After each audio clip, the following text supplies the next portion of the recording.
2-0-1 vote? Or should we wait for Mr. Hurd? I need to You were abstain not- since I was not here last month. For a motion, yeah, since you have a quorum and you have, yeah, you can approve them with 2 votes. Okay, so we have a motion and a second. The motion was made by Mr. Bingham and seconded by myself, Mr. Hanson. Mr. Kyle, how do you vote? I will abstain since I was not present last month. Mr. Bingham? In favor. And I will also vote in favor. The board's minutes have been approved for last month's meeting.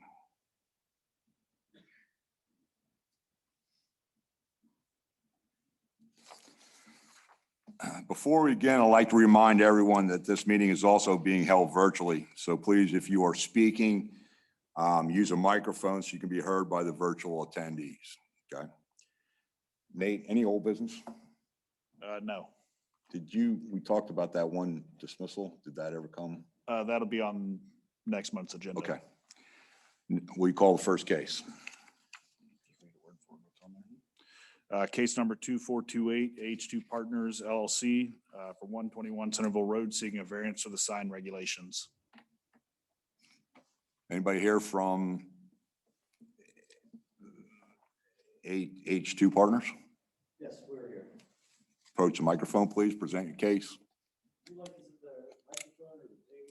You can take the microphone out of the holder, walk around. You can be at the table, the podium, wherever you're most comfortable. Just so long that any witnesses you have or anybody else giving testimony also speaks in the microphone, please.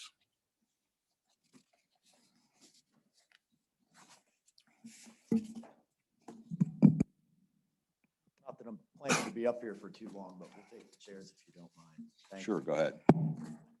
My name's Esh McCombie. I'm an attorney with McNeese, Wallace and Nurick, 100 Pine Street, Harrisburg, Pennsylvania. Sitting to my right is Anne Marie, and with her behind me is Al Hall of AH2 Partners LLC, the applicant.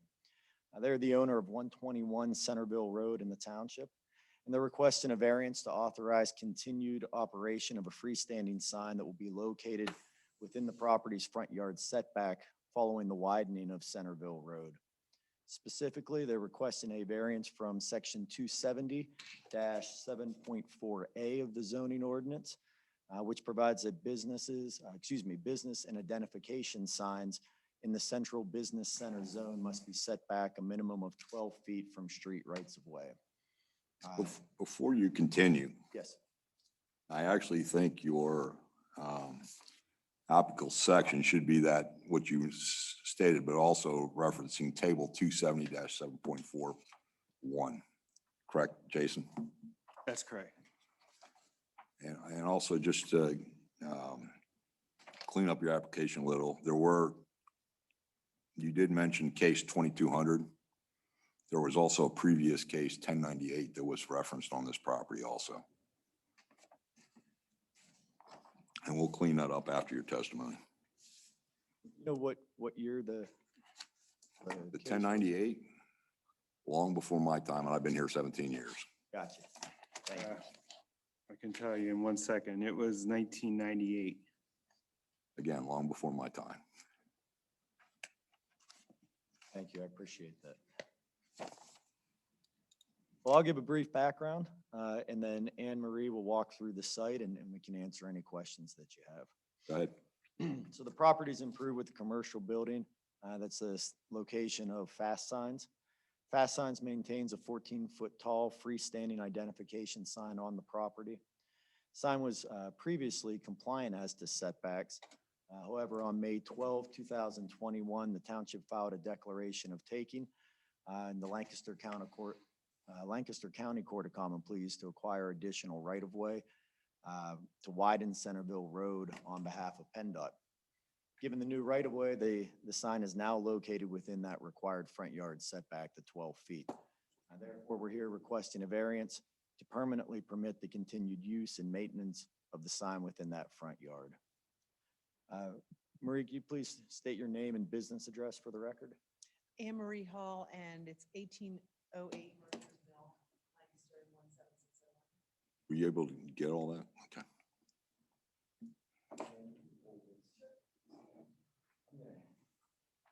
Hand out to the board It's everything that you already have in the application, but just a slightly larger version that's easier to read while we're sitting here. You're gonna mark this as applicant's number one These are all actually exhibits in the narrative. application? Mr. S, are you marking the application as the township's exhibit one, or do you want us to do that? We will always, the application is just automatically part of the record, so we don't mark it. We have nothing additional. Okay.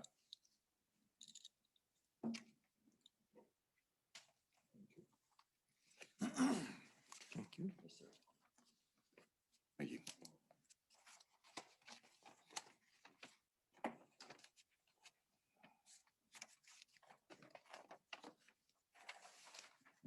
Thank you. Whoever's running the video, if you could please go to the aerial that is Exhibit A1 to the narrative. It should be John, this one. above that.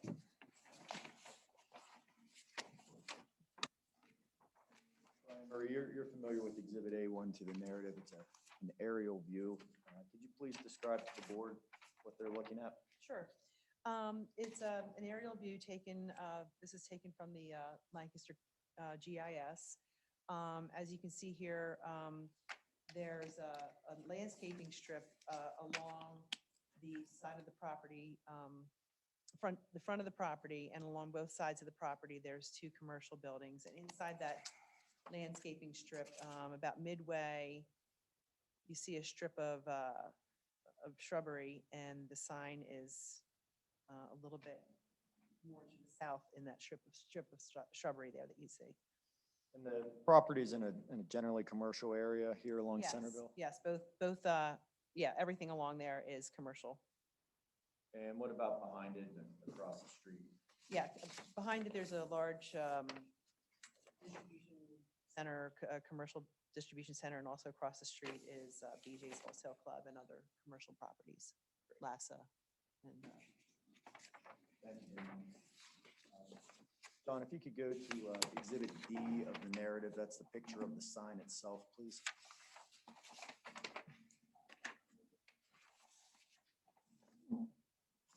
Moment before you will be Exhibit D to the narrative. Anne Marie, could you please describe it to the board? so that's the elevation of the sign on Centerville Road.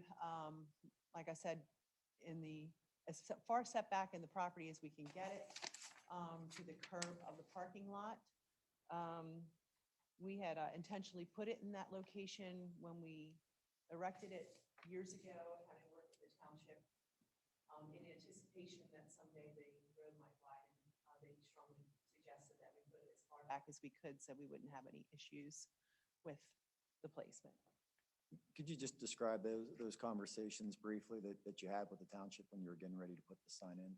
Sure. So we worked with Mark Stivers and Dave Blackman at the time, and even we had discussions such as the height of the sign, putting it on a single pole so that if the road were widened at any time in the future, we would be out of the legal site triangle for the property that we share a driveway with, which is the real estate company, for folks to be able to come out and see safely to get onto Centerville Road. So we technically could have put it out further than we did at the time, but we didn't because we were trying to work with the township as much as possible to put it in a place that would work for everyone. Thank you. And not have to make a change later. And following the widening of Centerville Road, will the sign be located within the required setback? Yes, it will be, but it's not in the right, it's going to be abutting the right of way. So outside of the right of way, but inside the 12-foot setback. Correct. And if you could now, please go back to the site plan. Thank you. Now before you is Exhibit C to the narrative. Could you please describe it to the board? Oh, yes. So this is the exhibit that came to us, well, the paperwork that came to us with the taking of the property for the widening of Centerville Road. And as you can see in this exhibit, You see the right of way, then there's a concrete sidewalk, and then there's a marking where the sign is located right abutting the sidewalk. And so basically, we're in between the sidewalk and the curb that goes into the parking lot. And so if I'm looking at this correctly, then it will be the sign, a small strip of green space, then the sidewalk, and then the road? Do I have that right? Correct, and it's a very small strip of green space there, yes. Okay. So in other words, the sign's not going to be right up against the road or right up against the curb. It'll actually be off the sidewalk a little ways. Yes. Thank you. And in your opinion, what would be required to establish consistency with the required setback? What would you need to do with If the we sign? had to go with the required setback or right, setback, If you had to move it 12 feet, if we had to move it 12 feet, we'd be in the parking lot. We would lose some parking spaces, and need to we had to pull out the shrubbery and build some kind of a foundation to put the sign where it would need to be. might the sign need to be taller given its new location behind the shrubbery? Yes. Are there unique physical circumstances or conditions peculiar to the property that generate an unnecessary hardship with respect to the sign?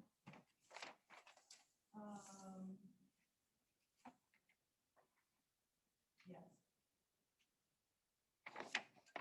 Do those include an existing sign that is made to be non-compliant with the zoning ordinance because of a now expanded right-of-way? Yes. Following the right-of-way taking, is the requested variance necessary to permit continued reasonable use of the property? Yes.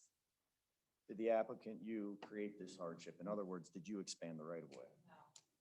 Will the variance, if authorized, alter the essential character of the CBC zone or neighborhood in which the property is located? No. Is that because your neighborhood is commercial already and there are other signs along Centerville Road that are setback distances similar to your sign? That's correct. Will the variance, if authorized, substantially or permanently impair the appropriate use or development of the adjacent property or be detrimental to the public welfare? No. Given the location of the existing sign, will it impair the appropriate use or development of adjacent properties at all? No. If the variance were granted to permit the proposed use, would that variance represent the minimum variance necessary to afford you relief because the sign already is in existence such that it is impractical to move it? Yes. Are you familiar with the narrative and application that is Exhibit A1 to this? Yes. Do you adopt the comments made therein as your own? I do. Yes. Thank you. I'd like to answer any questions that the board might have or the public. Any questions? Two? Go ahead. What's the square footage of the taking? Do you know? I don't. It may be in the case that was in the decision that was included with the narrative as an exhibit, Okay. but I don't know that off the top of my head. We were.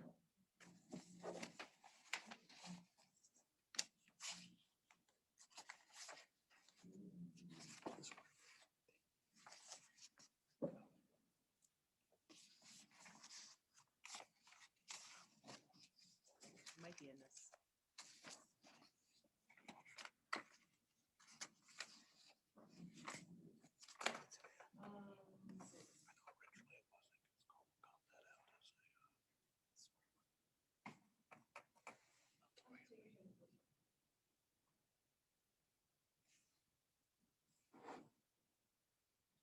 No, No, I it don't. doesn't- It's not in the doesn't say it. decision either, the court's decision. Okay. And second question, did you obtain a sign permit when you worked with the township initially to get the sign? Oh, yes. You so applied I and have a received a sign sign permit permit? and building permit. Okay. Yes, it's on file. Okay. And yeah. I still have the engineering and everything for that. Okay, thank you. Bingham, any questions? No. I have a couple.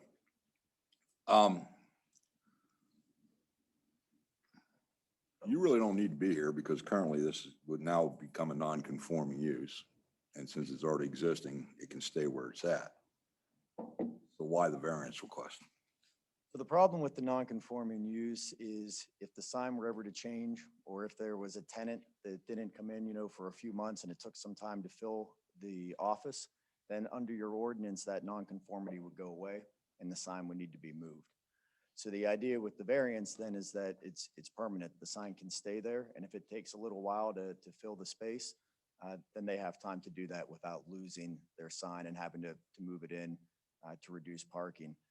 If you end up having to reduce parking, then it creates a ripple effect, because now parking may not be sufficient, and then we would be back in here again anyways, asking for a parking variance at that point. Okay. Second question. Why not move the sign to the Peninsula where the driveway is coming in? And then, that would grant you the least amount of variance you needed, and you could just move it there. I'm sorry, I'm not following you. See where it says R25? Yes. That peninsula right there. Why not move it to the peninsula? Be in the slight triangle then. The site triangle is measured from the stop line, correct? It would be from the center line measured back, and then it goes out. So it's PennDOT requires a 100-foot clear sight triangle. So you go measure back from the center line of the right of way, 100 feet. 100 feet back and 100 feet down, and then create the triangle. So yes, it would be in the Clear sight triangle. Pretty huge slight triangle on PennDOT roads. The problem, if the board were to grant you this variance, if somebody else was to buy this property, they could never make that sign any bigger than it is now. They would have to get a variance to make any changes to the sign. That's correct. Correct. Okay, thank you. Jason, any questions? Yeah, just one or two.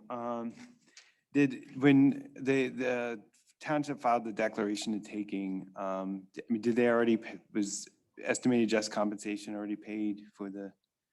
It was an offer, but it's contingent upon this. Okay, so it didn't include any cost for moving the sign or anything like that? Initially, there was money included, and they took it back Okay, because they realized that, we were gonna have a nonconformity either way, so. okay, Back for reasons. I see. I think that's all I have. Nate, any questions? No, I do not know. Okay, you may continue. Are you done? We're done. Happy to answer any other questions you might have, though. Okay, any other questions, gentlemen?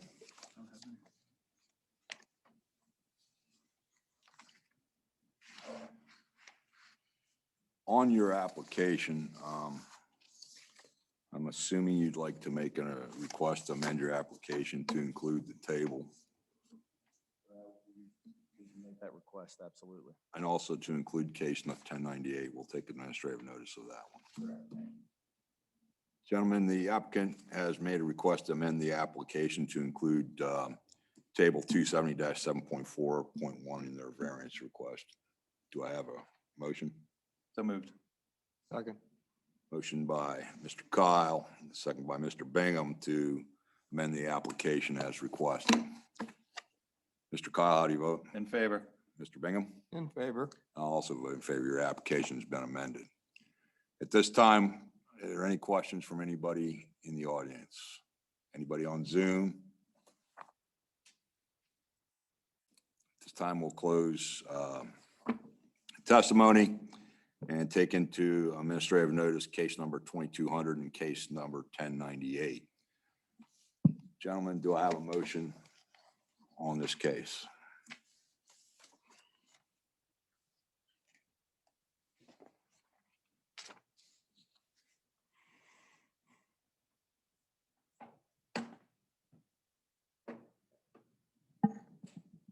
I'll make a motion that in case 2428, we approve the variance as requested by the applicant with the standard conditions of the township. Okay, we have a motion by Mr. Kyle in case number 2428 to grant the variance request to section 270-7.4A, table 270-7.41. to allow a variance of 0 feet to allow the sign to abut the right of way. Is that your motion? What's It the- is, What's yes. standard condition? I would like to add one condition. Okay. Since the variance does go with the property, condition that the sign can never get any bigger. It has to stay the same sign if it's ever replaced. I'd be agreeable to that, yeah. Do I have a second? Second. I have a motion and a second. Mr. Kyle, how do you vote? In favor? Mr. Bingham? In favor. Also vote in favor. Your variance request has been approved. Thank you. Nate, would you call the second case, please? Case number 2429, James Keener for 2822 Harrisburg Pike, seeking variance of accessory structure setback requirements. Anybody here for Mr. Keener? I'm sorry, what was the name again? Can you spell that, please? It's Gergely. All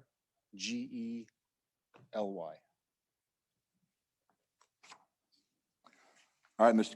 Gergely. Anybody in the audience want to be a party to this case? Gotta ask. Okay, go ahead. The floor is yours. Thanks. I'm here with James Keener. He's the property owner, and his associate Emo Suliak. This is a property located at 2822 Harrisburg Pike. It's 3.16 acres, and it's in the low-density residential zoning district. The property contains a small historic log cottage, contains a pond, contains Jim's landscaping business and various outbuildings associated with that. Surrounded by to the east, south, and west by residential properties. Thanks, John. Also in the residential low-density district, and to the north is the construction of the new hospital across the way from Harrisburg Pike. Over the decades, Mr. Keener has meticulously maintained and designed this property to create a harmonious arrangement of structures and landscaping. These structures complement each other and have allowed for his efficient running of his business for a number of years, since the 1980s.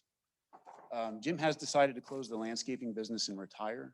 And with the property, he is proposing to subdivide it into 4 single-family lots. And John, if you don't mind, could you pull up the second sheet, please?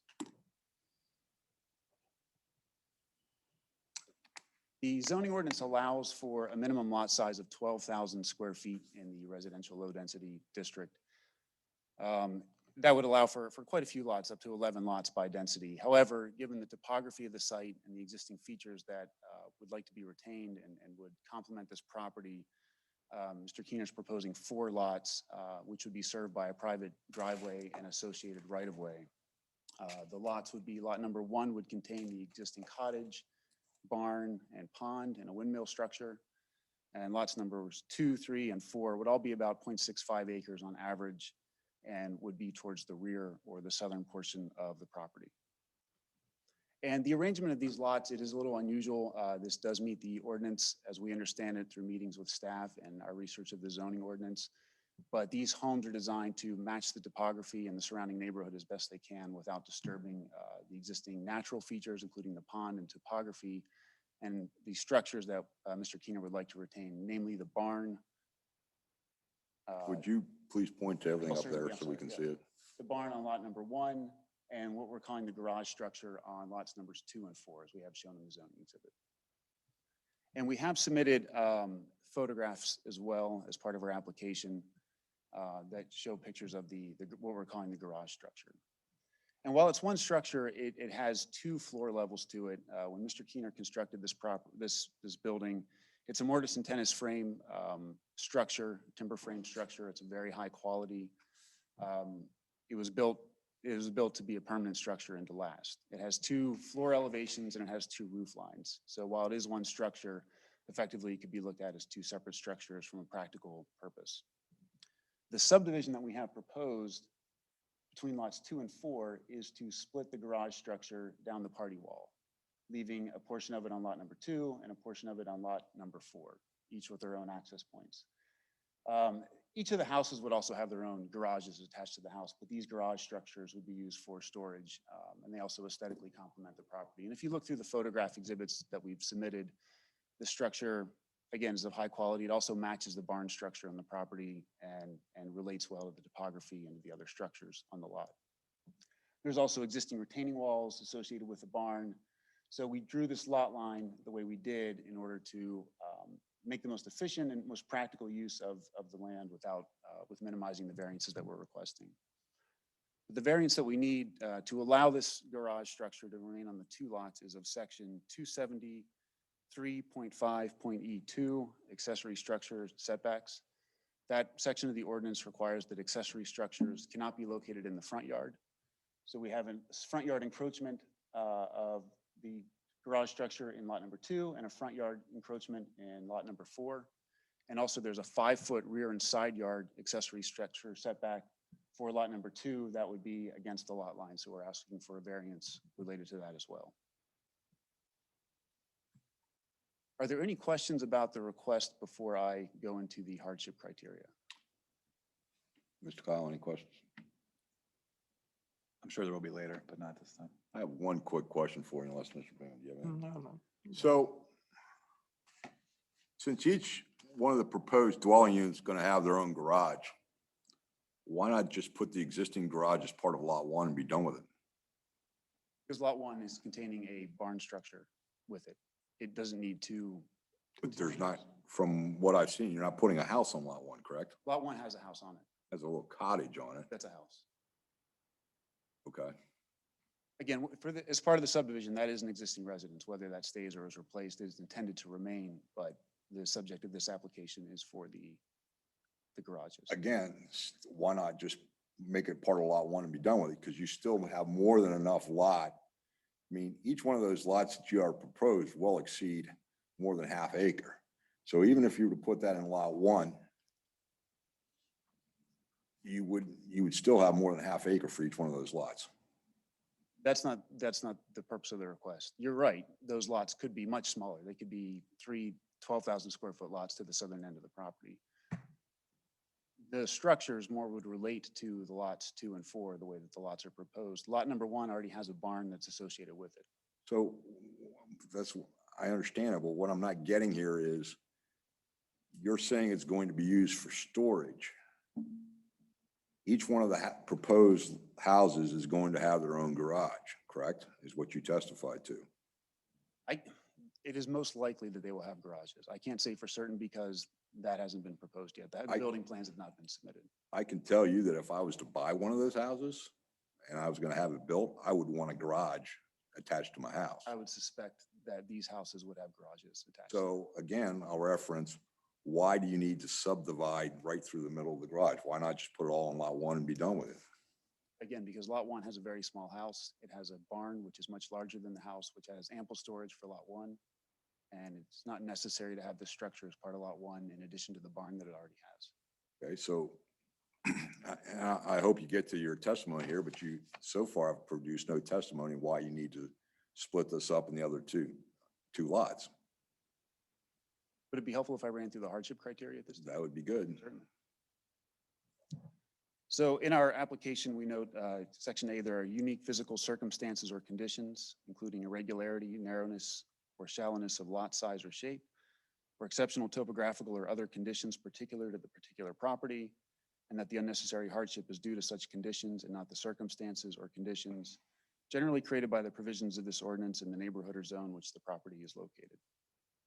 We have responded with that the subdivision's been designed to work with the existing topography and site features to minimize disturbance and maintain a unified aesthetic to the entire property. The property has been historically used as a landscaping business, and the proposed subdivision is designed to retain the existing exceptional features, including the structures that we're talking about, staving and the pond and other topographical features on the lot. That because of such physical circumstances or conditions, there's no possibility that the property can be developed in strict conformity with the provisions of the ordinance, and that the authorization of a variance is therefore necessary to enable reasonable use of the property. The intent of the variance request is to preserve the existing structures to the greatest extent possible, which enhance the property and surrounding neighborhood. The proposed subdivision is appropriate to the underlying zoning district, and to remove or not make the best use of an existing usable structure that is of high quality would be unreasonable. That such unnecessary hardship has not been created by the appellant. While the applicant did construct the shelter or the structure back in the 1980s, it was built for the purpose of serving the landscaping business. As shown in the photograph exhibits, it was built with a high degree of care and quality and craftsmanship, and was always intended to be a permanent structure, not simply a garage for sheltering equipment and vehicles. At the time it was constructed by the applicant many years ago, decades ago, the subdivision was not contemplated at that time. That the variance of authorized will not alter the essential character or zone of the neighborhood in which the property is located, or substantially or permanently impair the appropriate use, development of the adjacent property, and not be detrimental to the public welfare. This structure was built to fit with and complement the other structures on the property, landscaping and topography on the site. Maintaining this structure and incorporating it into the proposed subdivision would be a benefit to the adjacent properties. And then if the variance of authorized will represent the minimum variance that will afford relief. And we offer that, this is the least hardship in that we are preserving an existing structure. If we were proposing a brand new structure with these setback encroachments, that would be a different matter. But in this case, the structure is existing. The structure can remain as part of this subdivision. We're simply talking about putting the lot lines where it makes the most sense in the most practical condition. Questions?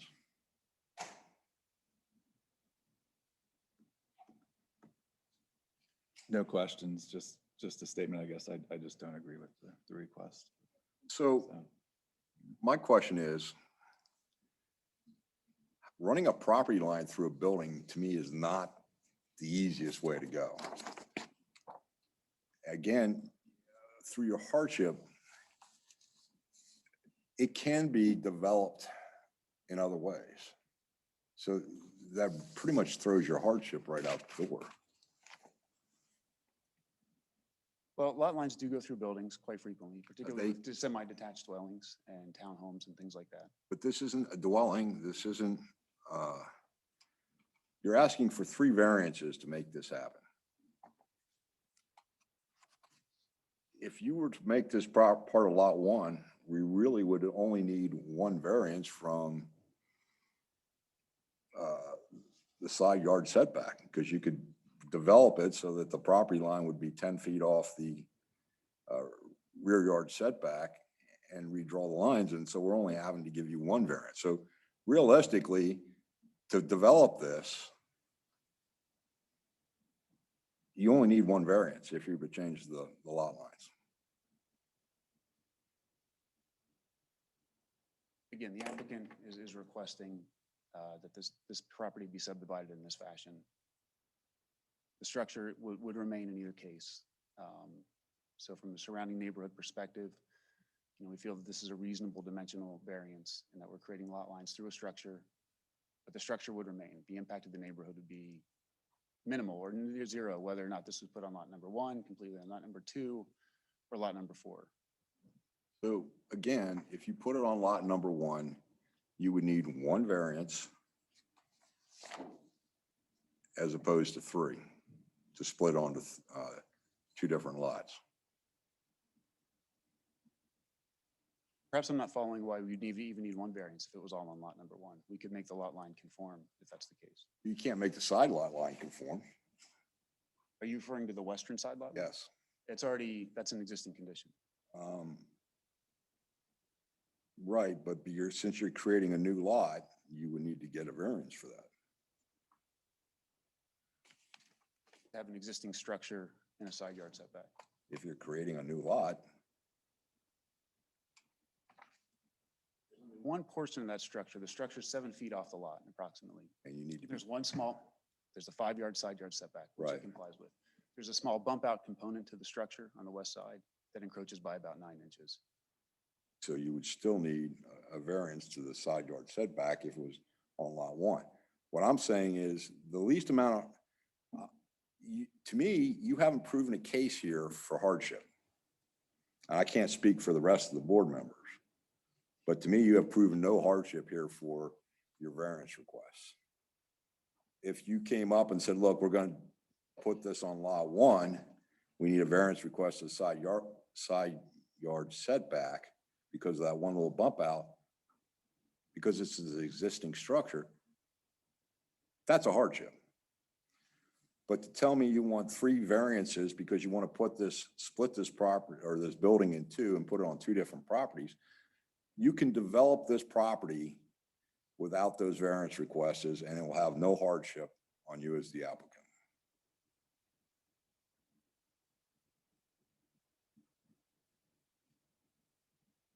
Again, we're asking the board to consider this case. Okay. I appreciate your comments. Do you have any other testimony? I don't. Can I ask a question? Go ahead, Mr. Bingham. Is it the developer's intent that this structure that we're discussing be used only for the new homes Correct. and not for the existing one? Correct. Because the existing home, the barn structure would. Has a remain barn alone. of its own Correct. at this point. So the intent is, number one, to preserve the property, the barn because of the structure of it, the quality of it, and to provide storage space for whatever kinds of things the owners of the other 3 lots or only 2 of them. Well, there would be 3 new lots, but 2 of them would utilize the structure. of it. Only 2 would have utilization of the structure. Correct. And the structure is an asset to the property. You could subdivide these without the need for this storage space, but to remove these structures doesn't make a lot of sense. It's in excellent condition. It's part of the overall theme of this property. This is not a typical subdivision where you cut in a street or a cul-de-sac. This is one where they're trying to minimize the impact and try to retain as much of the character of the property as they can and develop it in a responsible, sympathetic way to the neighborhood.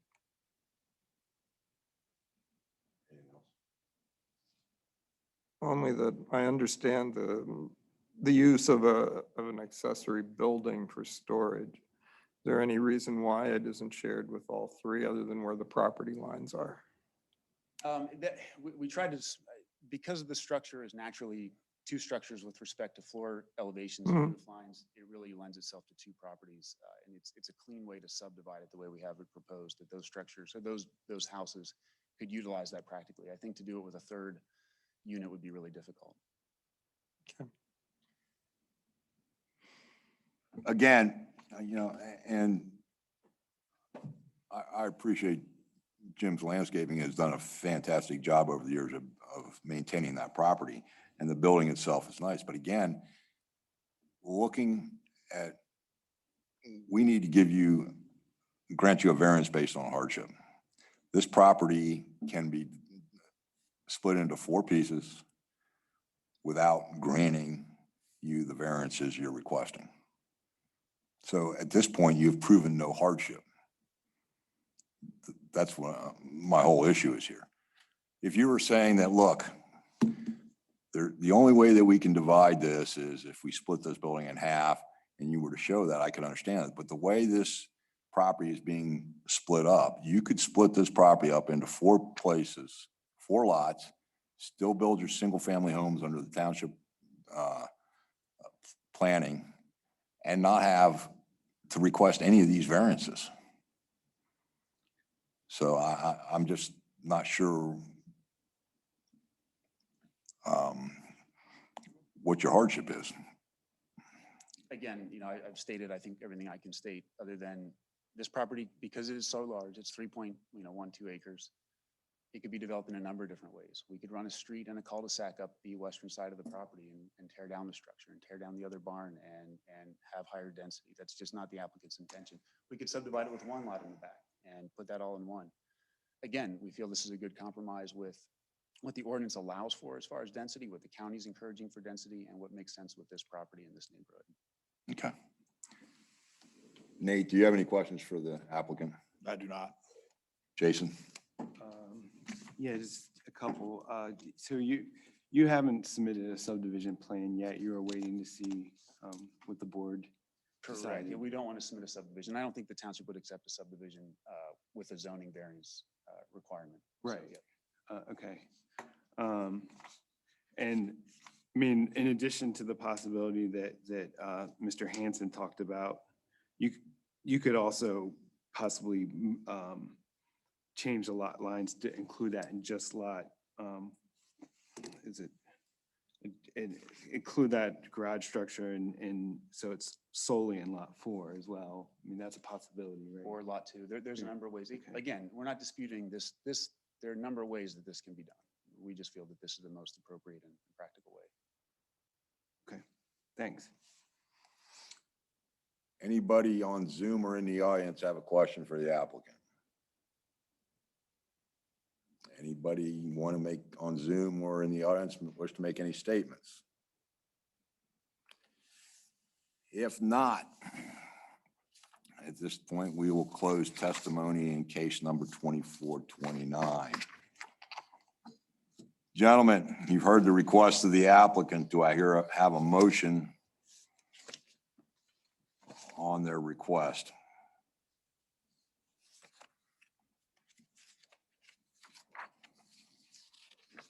Mr. Hanson, in the case number 2429, the applicant, I make a motion that we deny the applicant's request for a variance to section 270-3-5-E2 to permit an accessory structure in the front yard setback for proposed lots 2 and 4, and a side rear yard encroachment for an accessory structure on lot 2, Based on what?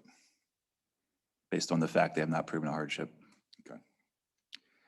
We have a motion by Mr. Kyle in case number 2429 to deny their variance request to section 270-3.5.E2.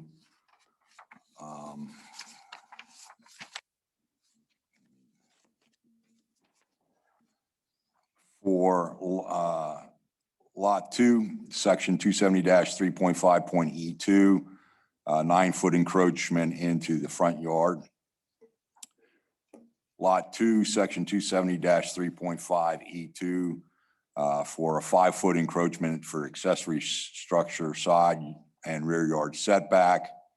And to lot 4, or proposed lot 4, section 270-3.5E2, 30-foot encroachment into the front yard for an accessory that's not permitted. Do I have a second? I will make a second on that motion. We do have a motion and a second on case number 2429. Any comments, gentlemen?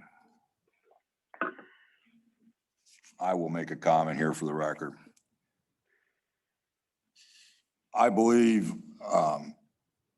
this property can be developed without granting you the variances that you have requested. And again, just like Mr. Kyle, I don't see any hardship here. You haven't proven your hardship about developing this property. Therefore, I'm going to also vote no on this. I understand the question of lack of hardship. That's not my issue. I am sympathetic with the developer's desire to provide storage space for 2 of the proposed homes and to preserve the existing structure without any physical changes to it to accomplish that. If there would be any hardship, it would be the loss of that structure, but I don't see that that's necessary to allow one of the newly created properties to use it. That's the only reason for my hesitation. I don't have a problem with the fact that there is no hardship shown. Okay. In the traditional sense. Anything else? Nope. Okay, Mr. Kyle, how do you vote? In favor? Mr. Bingham? In favor. I'll also vote in favor. Your motion has been denied. Thanks. Thank you. For the record, we're going to take a 5-minute break, and please show Mr. Herr now joining the meeting for the 3rd case. I'm assuming the 3rd case, Nate, is going to be Zoom. Yes, Kevin Has Sully been is. somebody sitting up there for. Okay.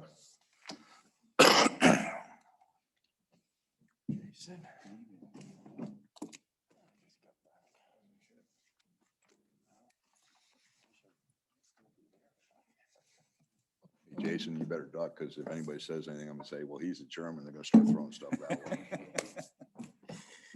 I accept. I accept.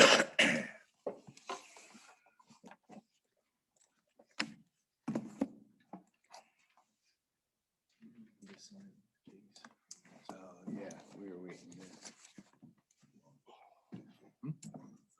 Yeah.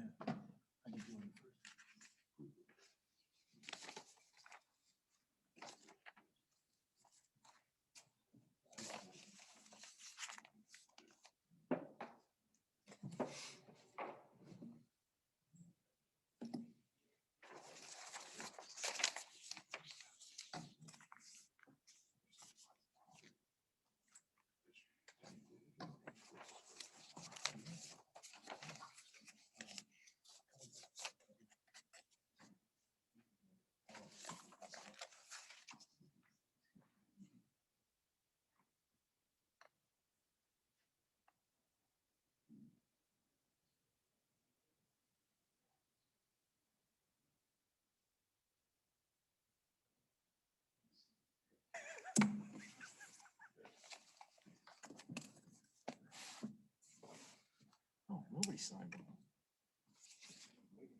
Oh, geez. Okay, at this point, we'll go back on the record. Nate, will you call the third case, please? Case number 2430, Lancaster AMA Realty Ventures LLC for 1655 Columbia Avenue. They're seeking a variance to the visual screening and landscape requirements.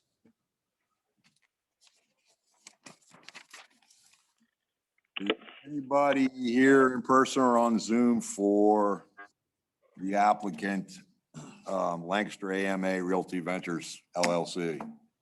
Yes, good evening, members of the board. Can you hear me? Yes. Great, thank you.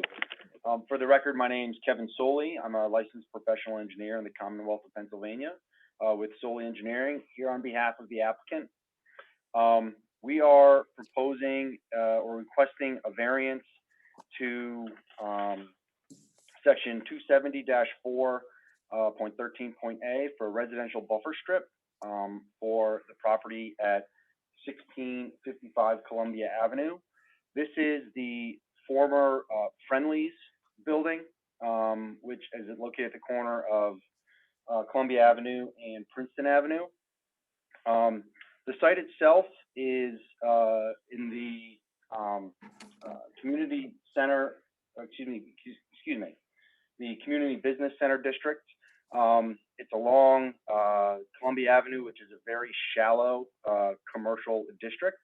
To the north of our property is a 20-foot wide alleyway, which includes an intermittent water course. And on the opposite side of that alley is a residentially zoned section of property along Wilson Avenue.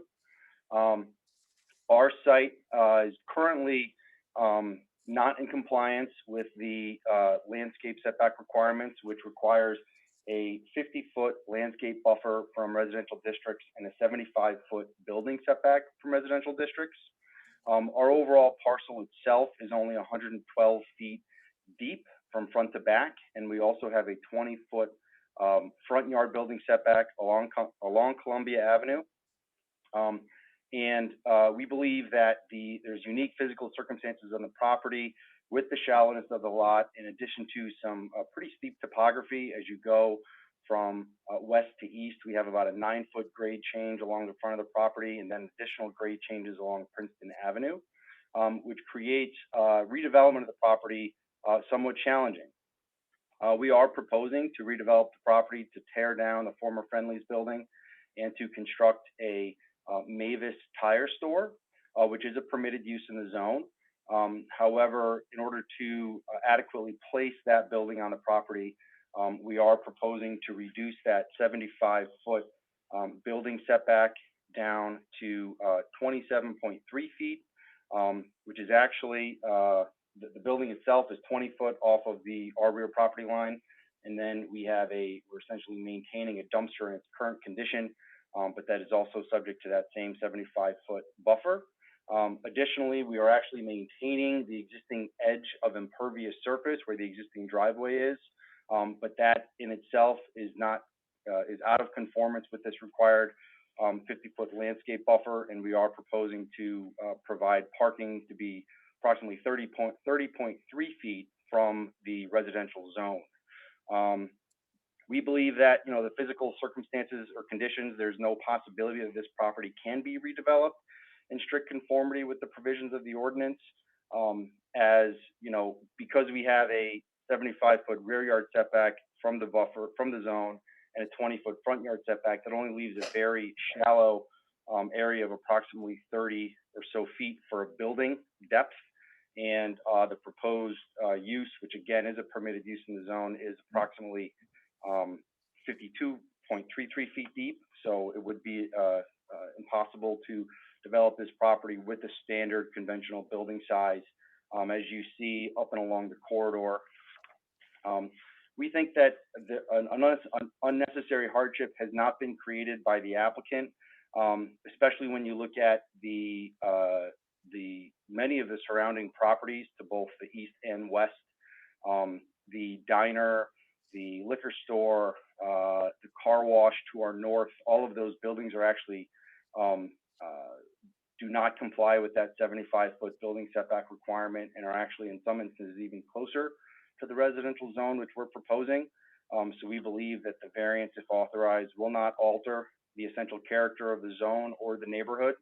You know, we are actually increasing the landscape setback on the property for the majority of the site with this proposed redevelopment than what currently exists, which we think is only going to improve the setback towards for a large portion of the property to the north. And you know, lastly, we do believe that if authorized, the requested variance will represent the minimum variance that will be needed to afford relief, and will represent the least modification possible to the regulations in issue. Again, you know, we're improving an existing condition.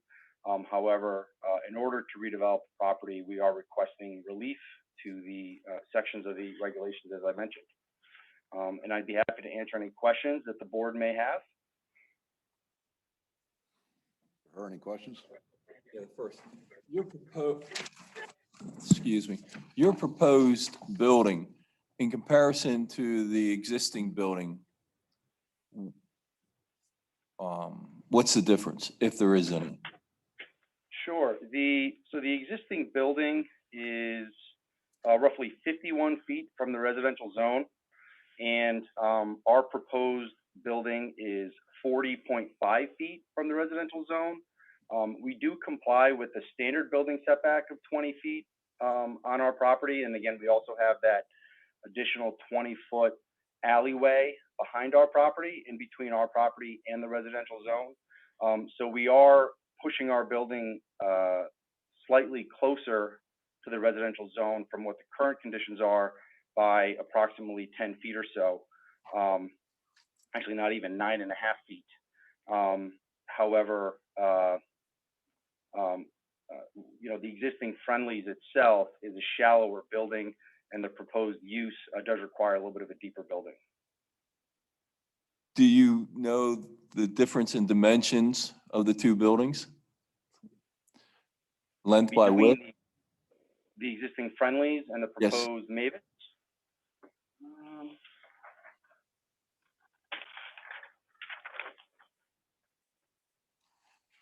I don't have the specific dimensions of the existing Friendly's, but it is a little bit of a smaller building. As it is a restaurant use, it does require more parking than our proposed development. Our proposed Mavis Tire is 52 feet by 130 feet. 52 by? 130. Okay, thank you. Nothing more at this time, Mark. Mr. Kyle? Nothing at this time. Thing? Question about the layout of the building. The side toward Columbia Avenue, would that be bays for people to bring cars in to get tires changed or installed? It is. We are proposing that it is a standard prototypical building for Mavis Tire. It does include 8 service bays, which would face Columbia Avenue. And then, you know, an entrance to an office space and a waiting room, which would actually be closest to Princeton Avenue. One of the comments that that I failed to mention before, that the existing site has 2 driveways on Columbia, which we're actually reducing down to 1 driveway, which we believe will help access management for vehicles coming in and off of the property. And we're maintaining that existing driveway on Princeton Ave as well. Are any of the properties on the opposite side of Columbia Avenue residential at that point? There are, actually across the street is Manor Township. Yes. Yes. Is there any proposed screening to reduce the view of those tire changing bays for those residential properties?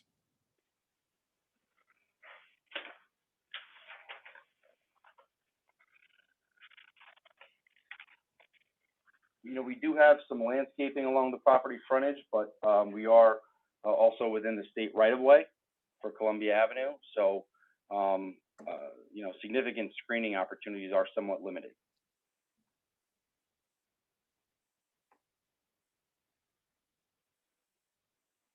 Anything else? No. Mr. Solly, you are going to provide landscaping screening between you and the residential sections to the north, correct? We are, yes. We're actually expanding some of the existing landscape buffer that, you know, we're expanding that buffer than what currently exists today. That's correct. Okay. One of the things I did notice, you are reducing the lot coverage by about 3%, correct? That is correct. Yes, the existing site is roughly 78% lot coverage, and we're reducing that down to about 75%. Okay. To me, and I can't speak for the rest of the board, but in talking with our solicitor earlier, to me, because you're ripping down the old building and building a new one, this becomes a new use. To me, you need a variance request because you are exceeding the 70% lot coverage. Which, if you were to ask for that, again, I can't speak for the rest of the board, but I'm sure we'd give it to you because it's not changing the character of your application. But that would then make you a conforming property because you had the variance request to go with it. That was something that actually we discussed with staff at length throughout the duration of our discussions on the property. Since we were reducing an existing non-conforming situation, staff did determine that they didn't think we needed a variance for that coverage issue. But it was something that was discussed. To me, if you kept the existing building and you had reduced the lot coverage, I would agree with that. However, because you are tearing the building down, this is going to be a completely new build with a new use. At that point, I think you need that requirement. And again, I can't speak for the rest of the board. And I'll give you an opportunity to request that later on. I'm assuming that any and all signs will meet township zoning requirements that you're going to put up? Yes. Yep. And we have proposed a sign at the corner of Princeton Avenue and Columbia, and we do provide and we do meet all those setback requirements for that sign. Okay, thank you. Yeah, Mr. Herr. Mr. Solly, you said the facility is going to be 52 feet wide, and you're going to have 8 bays. Are those bays set up for 2 vehicles per bay? The building dimension is actually 52 feet deep and 130 feet wide. Great, at 130 feet across parallel to Columbia Avenue, 52 feet parallel to Princeton Avenue. That's correct. An average homeowner's garage is 20 by 20. And you can put an average car in there. So why do you need the 52 feet?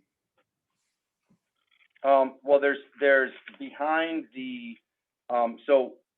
when you pull in your car for service, There's a counter in the back, and then behind that is all the tire storage. So they need sufficient depth in the building to actually maintain inventory for the tires that are going to be put on the cars from a service standpoint, and then have enough room to actually work on the cars closest to Columbia Avenue. So it's just it's not a pull-through facility, it's just a pull-in facility.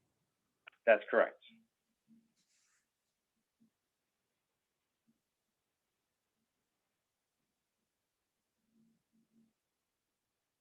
So assuming that an average car is, say, 15 feet, and you need a little excess, so there's some room to work on that car, do you need the size of that building for that much storage? Well, you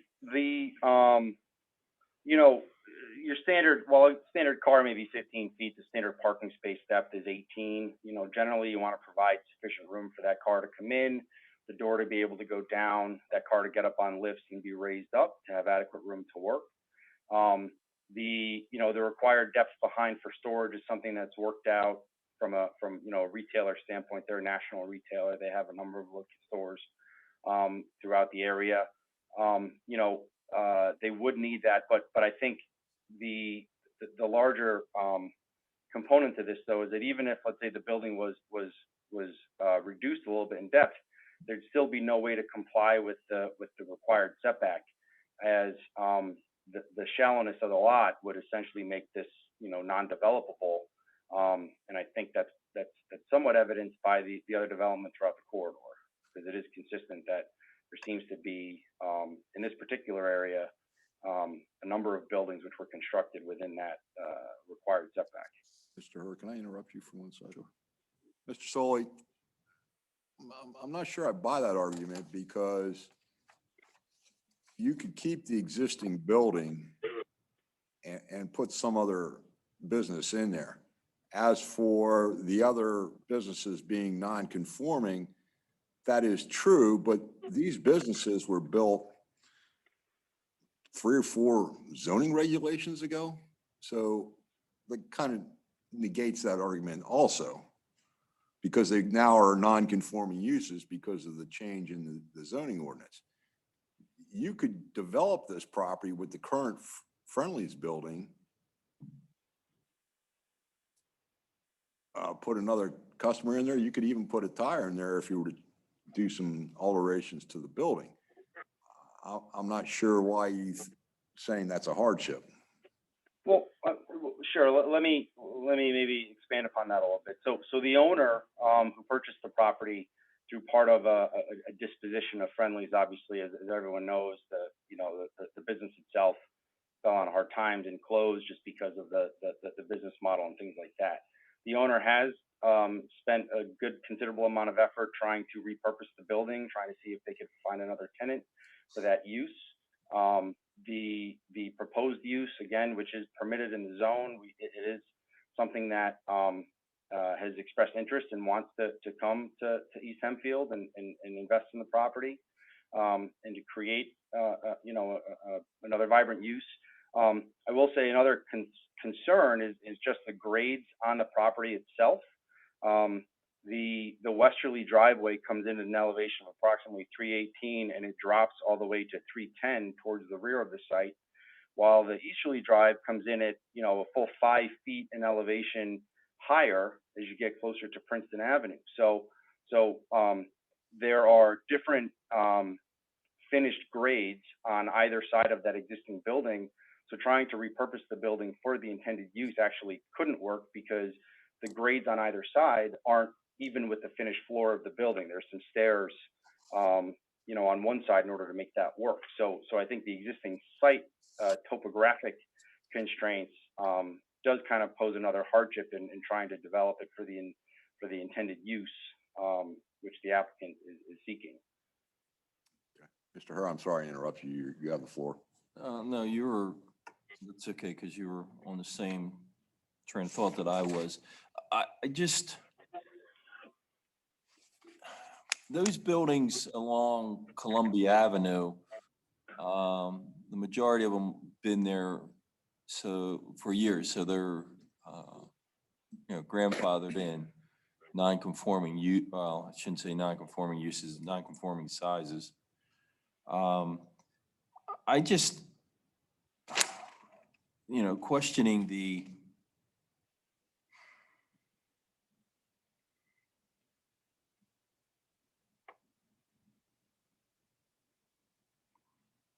size of the building, if it is the minimum size that is needed along that area, or if, it could have been smaller. I understand the way the topography is of that area, which is in question, because between this zoning and the residential zoning in the back, there's also a stream and everything. But again, could this property, or could the facility or the structure on this property be smaller to get it closer to the requirements? I mean, right now, you need a buffer strip required of 75 feet, which the township deems to be appropriate, and I have no problem with that. You want a variance of almost 2/3 of that requirement. 47.7 feet. 50 would be the 2/3. It seems like an awful large variance, in my opinion. The other variance, 50 down to 30, that's a little bit better. But again, it just seems that the size of the structure,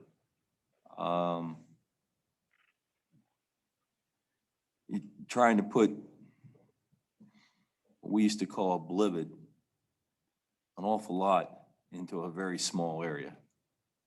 And I understand part of the hardship, but part of that is also the economic aspect that you say you need this size building because it's this particular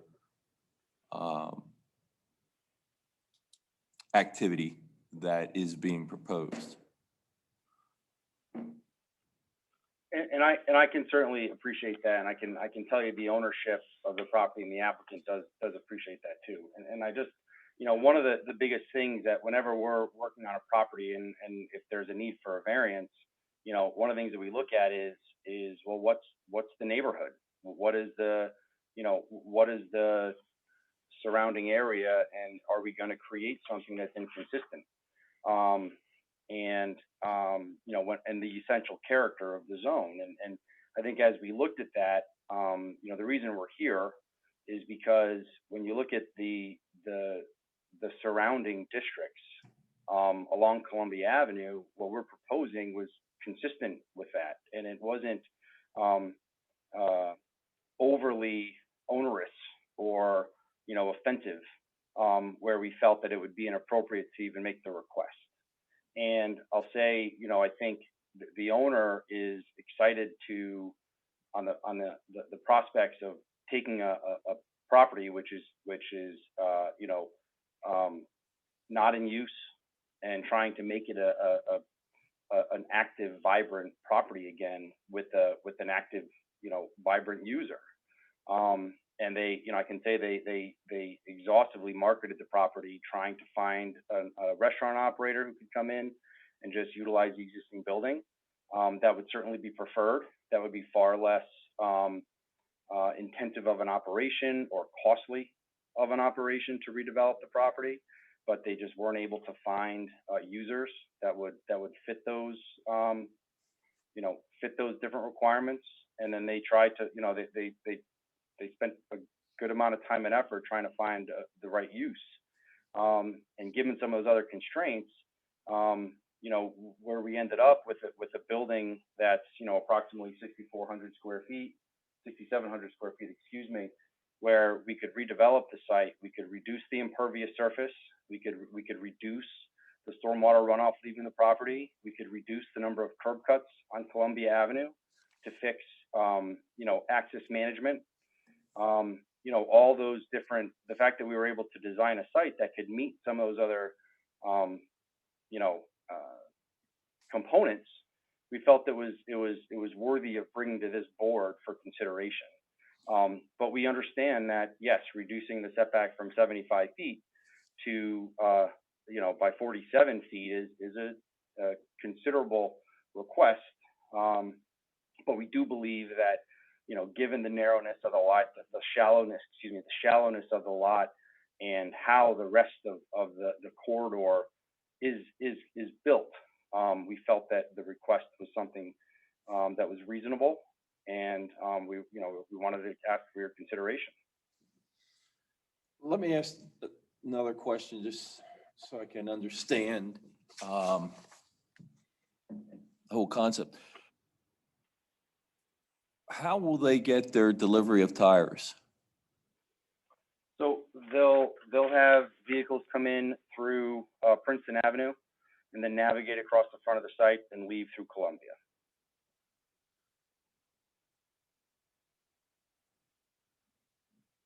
Okay, there's two curb cuts on Columbia Avenue. Is that correct? That's correct. Okay, And those are actually ones being eliminated, and we're shifting the easterly curb cut slightly to the west. okay, so there will be only one curb cut. That's correct. So when you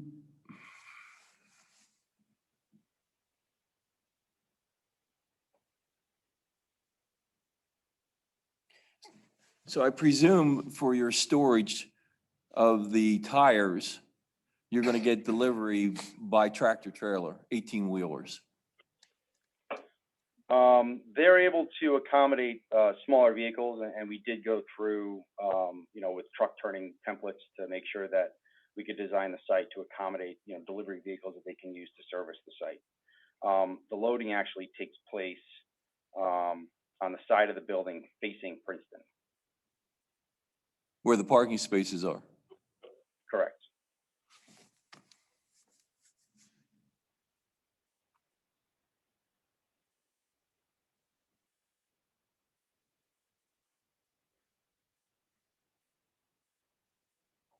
And those are also managed so they can happen at, off-peak times, so there's not, any impact to the surrounding properties or the neighbors, and also not where it would create too much conflict with their busiest peak times of activity. Thank you, Mr. Hanson. Mr. Bingham? What other kinds of services for vehicles would be provided besides tires in this facility?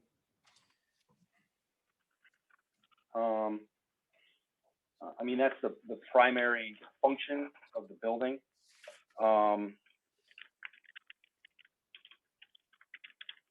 They may do, I could certainly, I think primarily is what they do is tire rotations, tire replacement. They don't do. They do some, they will do some brakes, some alignments, shock strut suspensions, inspections, batteries, tire rotations. They will do an occasional oil change as well. My concern with that is your building is right on the edge or not within a floodplain. And your concrete retaining wall is being built within a floodplain. We're not proposing any construction within the floodplain. We're outside of the floodplain. Doesn't look entirely like that, but depends on how you define the floodplain. Sure. So there was actually a larger residential development where they did a full floodplain assessment and hydraulic analysis to determine that 100-year floodplain elevation. It's approximately elevation 306.05, which is, I'd say, 4 feet or so below where our activity is. So we're actually well outside of the floodplain with any of our activities. When you say 4 feet below, I'm not sure what you meant. Sure. So the 100-year flood elevation through this area along this stream is elevation 306.05. So 306. Actually, excuse me. And the bottom of our wall is approximately 310. So the bottom of our wall is roughly 4 feet above that 100-year floodplain elevation. So we're not proposing any activity within that 100-year floodplain.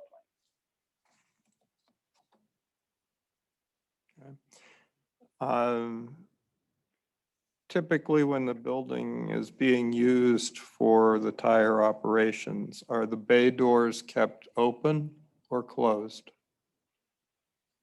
I think generally they like to close them once the cars come in from an operation standpoint. My concern again with that is with the residential across the street. The equipment used in tire changing and impact wrench type things for suspension work, all the things you're talking about are not exactly quiet tools. Which is why they like to close those bay doors so that they can kind of keep all that interior and prevent any impact to any of the surrounding areas, especially across the street. So the building is air conditioned so that in the summer when the weather gets up to 80, 90 degrees like it was today, they would be closed. Yes, it is a fully conditioned building. Okay, thank you. A question for the township. Are you considering this a retail sales, service and repair type building, or is this going to be motor vehicle sales, leasing and service?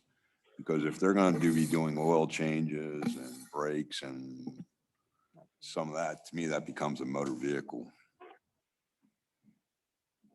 That's what you do in a tire operation. Well, tires, you could consider that retail sales. Sure, selling tires.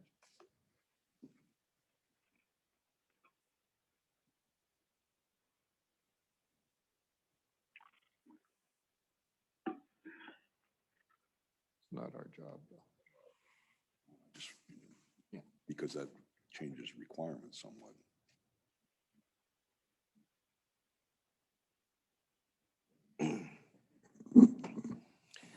It would be a combination.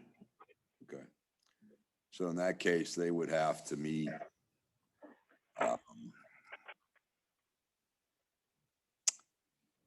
specific provisions under Article 5 for both facilities, correct? Yes, that is correct. Mr. Hurd, do you have anything else?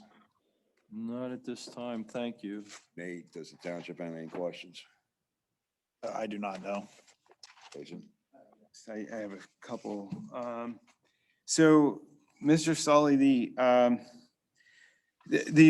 lots that are in the residential zone behind the property, they're not currently developed, right?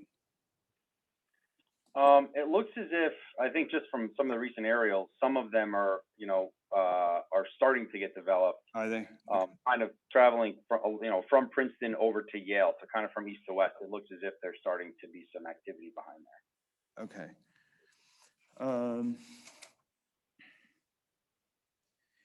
The retaining wall, so your building setback, aside from the 75-foot setback you need for the residential zone, your rear building setback is 20 feet, correct?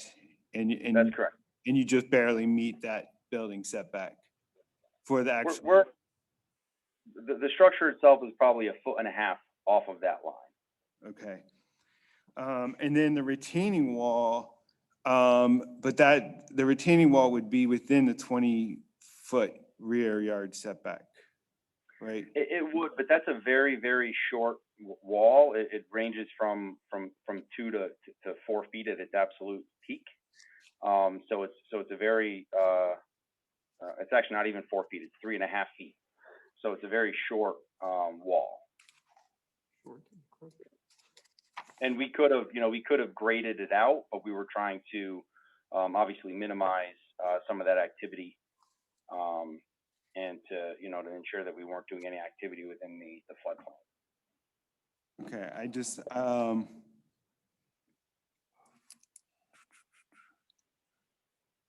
wanted to see if that would be considered a structure, because I think the setback requirement says that minimum setbacks for principal uses, and accessory dwelling units. Yeah, I think because of the height, that was something that we looked at too. Because the height is so, short, I don't believe that is subject to that same setback. Okay.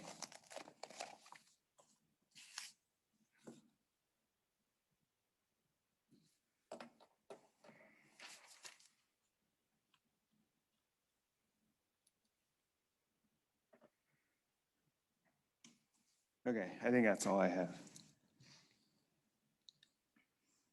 Anybody in the audience or on Zoom have any questions for the applicant? Are you done with your testimony, Mr. Solly? I believe so. I think we went through the hardship criteria. We do believe that, given the shallowness of the lot, the shape, some of the other topographic challenges that we have on the property, and we do believe that we've met the hardships, and that we aren't creating or proposing to create a situation that is not consistent with the neighborhood. And we do believe what we've requested is appropriate given all of the other benefits that this proposed application can do for the property. Increase in landscape buffer from what exists today to those residents in the rear, reduction in impervious surface, reduction in coverage, reduction in stormwater runoff, and the reduction of a driveway on Columbia for that access management. We respectfully request the commission give us a positive consideration. Okay, anybody in the audience or on Zoom have any questions for the applicant? Well, I gotta ask. We got an audience, an audience of one.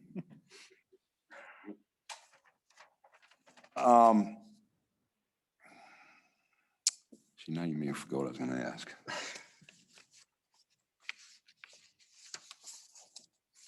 You're going to ask about amending the Yes, that's application? exactly what I was gonna ask. Would you like to amend your application at this point? You mean to expand upon it, to also request the variance for coverage? For lot coverage, correct. Sure. Yeah. We again through working with staff, they didn't feel that we needed to request that. But since we're here tonight, if the commission, if it would please the board, we'd be happy to amend the application to include that request as well.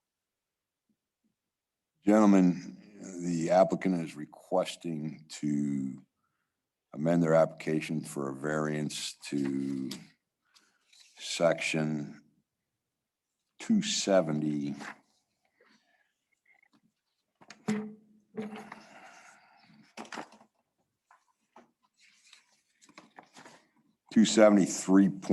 Nope.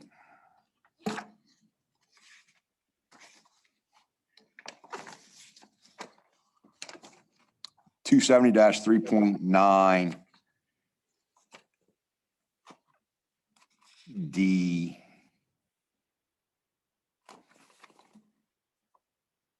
5 for a variance to that section to exceed the lot coverage by 5.5%, correct?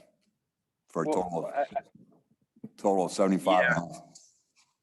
Yeah, we'd like to, well, it's really a reduction from the existing nonconformity. But yes, I just want to be careful. I don't want that to create another problem where the planning staff didn't think we needed it. And we hope that the board views our overall application favorably, given the testimony provided. I can't speak for the rest of the board, but in my opinion, you need it because this is a new bill.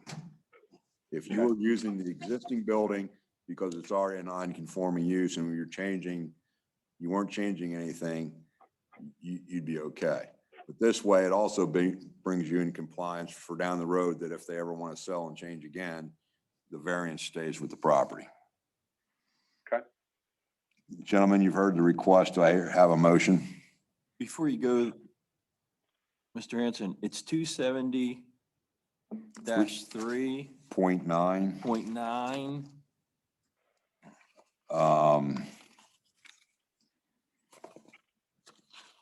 E, Oh, E. Okay,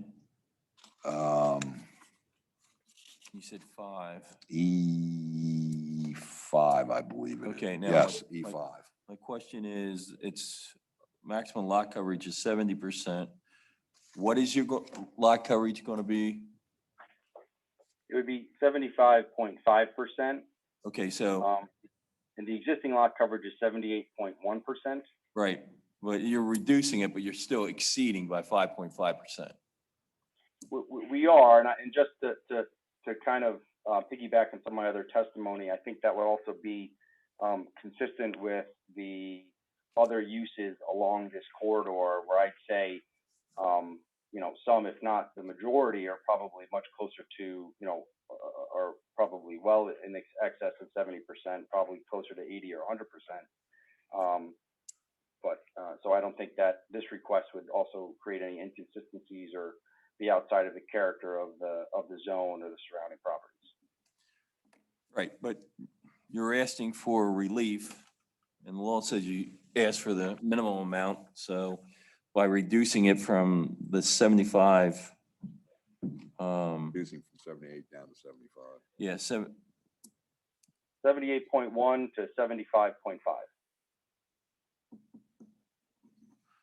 yeah, okay. Mr. Chairman, I'll make the motion that for the applicant's request that we amend the application to request a variance section 270-3.9E5 for lot coverage from 70%, from the allowable 70% to 75.5%, or a 5.5% variance. Gentlemen, we have a motion by Mr. Hurd. Do I have a second? Second. Second by Mr. Kyle. Any comments? Mr. Hurd, how do you vote? Favor. Mr. Kyle? Favor. Mr. Bingham? In favor. And I'll also vote in favor. So your application has been amended to include the new variance. So at this time, we will close testimony in case number 2430. There's no previous cases to take administrative notice of. So I'll entertain a motion for the applicant's 2 variance requests at this point in time. 3 variance requests. 3 variance requests. Mr. Chairman, I'll make a motion so we can get it on the floor for consideration. 1, we grant a variance to section 270-3.9 E5 to allow for a 5.5% increase over the allowable 70% lot coverage to 75.5% lot coverage. 2, that we grant a variance to 270-4.13.A4B to grant a variance to the residential buffer strip requirement of 75 feet to 27.3 feet from the residential zone, or a variance of 47.7 feet. 3, to grant a variance to the residential buffer strip for the off-street parking lots requirement of 50 feet to 30.3 feet from the residential zone for a total variance of 19.7 feet. And the normal conditions that we attach to all decisions. All right, gentlemen, I have a motion by Mr. Herr in case number 2430 for property located at 1655 Columbia Avenue, Lancaster, PA 17601, to grant a variance to section 270-3.9E5 to increase the lot coverage by 5.5% for a total lot coverage of 75.5%. Two, to grant a variance to section 270-4.13 or 13. A4B to increase the, grant a 47.7 foot variance to the buffer from the 75-foot buffer strip required for a total distance of 27.3 feet from the property line. And three, to grant a variance to section 270-4.13A4B to grant a variance to the 50-foot requirement for a buffer strip, to take that to grant a variance of 19.7 feet for a total distance of only 30.3 feet instead of the 50-foot buffer strip required. Is that your motion with our standard conditions? Do I have a second? Second. Second by Mr. Kyle. Gentlemen, any comments? I'll make my comment after we vote. Well, if there's no comments at this point, Mr. Herr, how do you vote? Opposed. Mr. Kyle? In favor. Mr. Bingham? Opposed. And I will also vote in favor. Unfortunately, a 2-2 vote, your request is denied. Mr. Hanson. Yes. Rationale for two things. One is I put the motion on the floor for consideration. The second thing is that the reason for the no vote is that the building size, knowing the average size of a vehicle, it will take up less than half of the space, the width of this building. So the rest of it is for storage. I think the building could have been made a little smaller. Yes, they would have still needed some variances to this property, but I don't think they would have been as steep of a request as they had here. As I said, I know the topography of that land in that area. It does create some problems, but again, the requirement is the minimum amount or least amount of request for, dimensional variance. And that's my thinking on this. Mr. Stoley, so unfortunately, your request has been denied. Next move, I guess, would be to get back with the township staff and see what they can suggest for you. Yeah, I'll just real quick commentary. I mean, we're somewhat at a loss, right? We have a national retailer who has a prototype who won't accept modifications to their building. They know how to operate these facilities, and it's,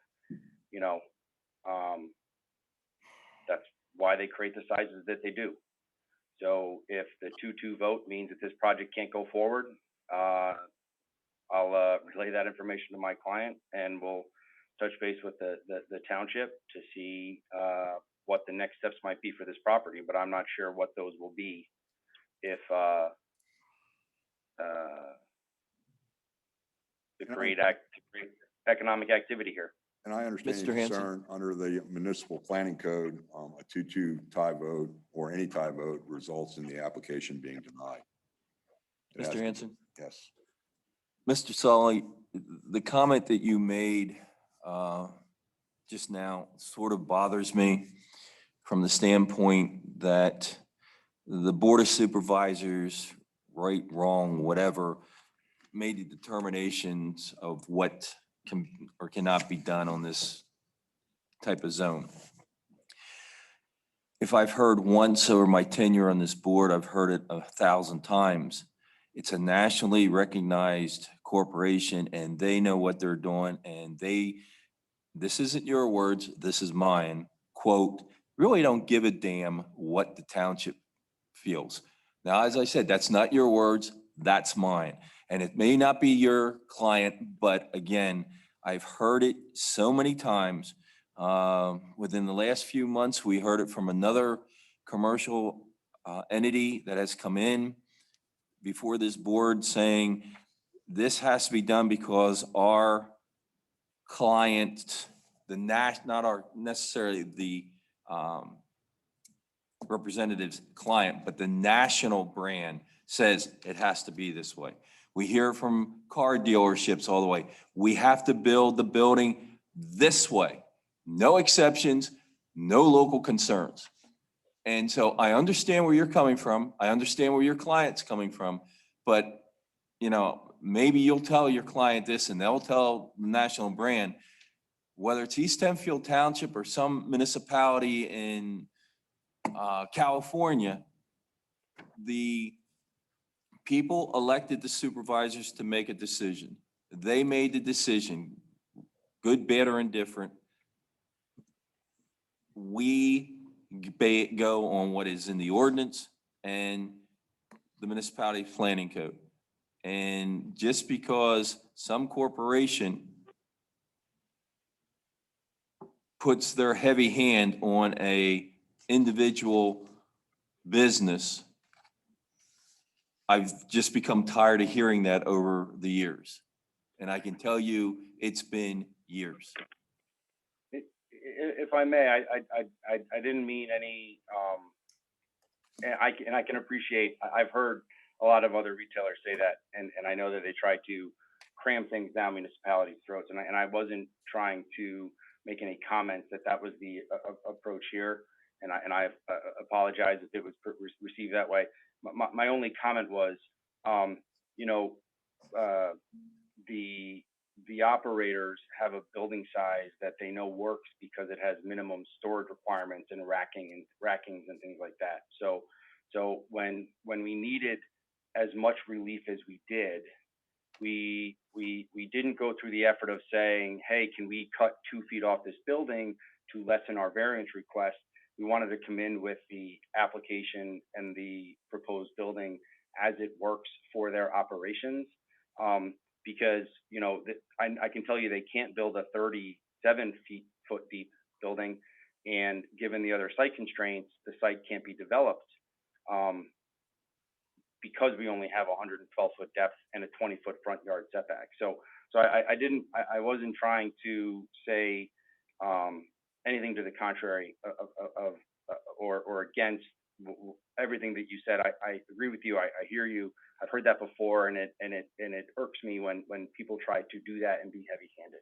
All I was saying was that their building prototype would require this much of a variance to work, and I didn't think that, we didn't consider, well, if you make it 50 feet deep instead of 52.3, maybe that request wouldn't be as onerous, and it wouldn't put you, the people who were entrusting to make this decision, it wouldn't considerably change your opinion.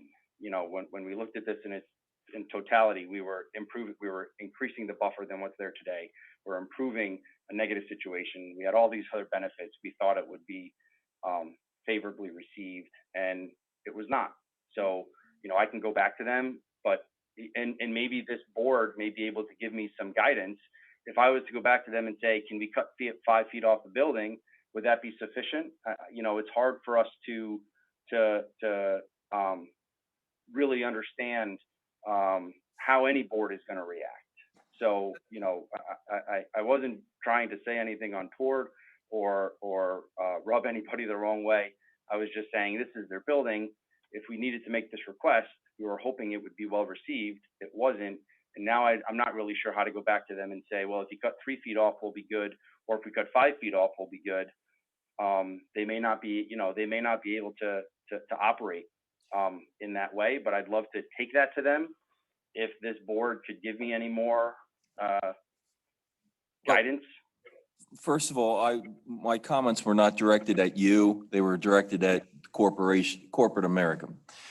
Second thing, by law, we cannot tell you how to go and coach you in what may be interpreted that would approve. I will speak for myself on this. In my rational questions, you have only so much information or had so much information in front of you. I don't know how many tire racks that they need. I don't know whether the way they store the tires, it's going to be from end of the car to the back wall. There was no information, at least the way I saw it, no information for me to say, yeah, that building is the minimum size that was needed. To me, it was just, here is the normal size. You know. And I apologize for not submitting that to the board. We did submit a floor plan to the planning staff, the planning board. We didn't include it in the variance application. And I apologize if I didn't do a good enough job of providing testimony to show that this was their smallest prototype and their shallowest building. But we can certainly. That's the information I did not have. One of the things. Thank you, Mr. Hanson. One of the things that I will say is the fact that you were reducing lot coverage is always a plus in my book, number one. But number two, I think, again, this is just my opinion. And again, I'm not making suggestions. It's just, I think if you'd come with us with the original building and made alterations to the original building, adaptive reuse is always a good way to go also. And I know municipalities look at that also.